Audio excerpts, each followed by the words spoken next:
He switched the grip to this anaconda. The anaconda from the top. There's the tap.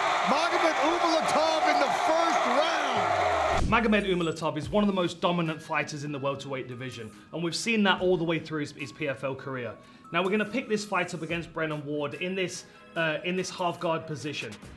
What I want to draw your attention to in this process, this is going to end in an anaconda choke. I'm sure you've seen this fight, you know the result of this fight, but the way that this transition plays out is beautiful.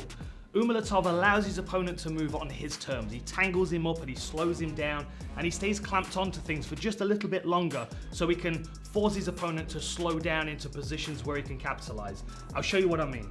So in this position here, right, he's just kind of generally annoying his opponent. He's got the forearm across the face, he's landing a couple of body shots, comes over to hit the head, just generally trying to irritate his opponent and trying to prompt him to move, which is exactly what Brennan Ward does. Right, so he's turned to his knees. Now, as Brennan Ward sits up, you're going to see Umalatov throw this left arm back just to get around the front of the face. This allows him to stay clamped onto his opponent. But at the same time as he's doing that, he's tangling this foot up. This is Brennan Ward's foot. As Brennan Ward is trying to turn, of course he's trying to get to a turtle position here. He's trying to get his knees to the canvas, but he can't do that until he gets this foot back. Umalatov is going to slow this process down to allow him to keep this control. So as he releases the foot, he's going to kick the leg clear, and then he's on the back of his opponent. Now at this point here, they're both pretty much facing the same direction, right? But in a moment, Umalatov is going to spin all the way around to the head end of his opponent and start attacking the neck. He's going to pivot, the left arm goes over, you can see the left arm change its position, it goes under the neck, and then hands come together. That's one hand over the other. That's a strong grip right into the armpit and the back of the shoulder of Brennan Ward. Now straight away, Ward's a veteran. He knows what's going on here. He knows he's in danger. So he's going to try and get to the other side of the guard as he feels Umalatov trying to pull him into this position. So as Umalatov sits down, you're going to see Brennan Ward try and rush around to try and get around the guard. And Umalatov is going to catch him with his butterfly hook and throw him back over. There's the butterfly hook. He's going to throw him back over into this position so he can keep chasing this anaconda. Throws him over. Brennan Ward lands on his side. Still in the palm-to-palm position as well. This is where this is going to change. He's going to go, hand-to-hand. He's going to go hand-to-hand.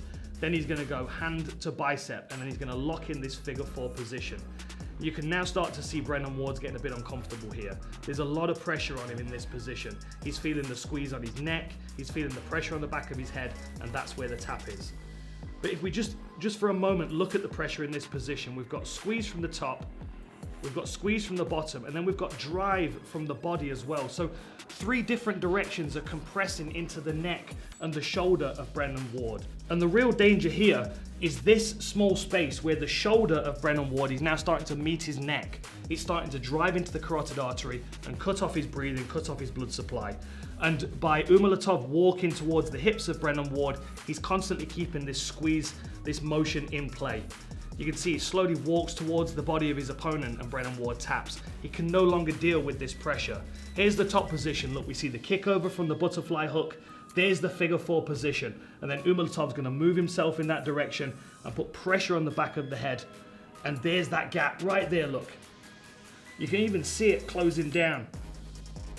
That space right in there, it's such a small area. But as soon as that closes off, that's where Brennan Ward can no longer breathe. And it's time to tap.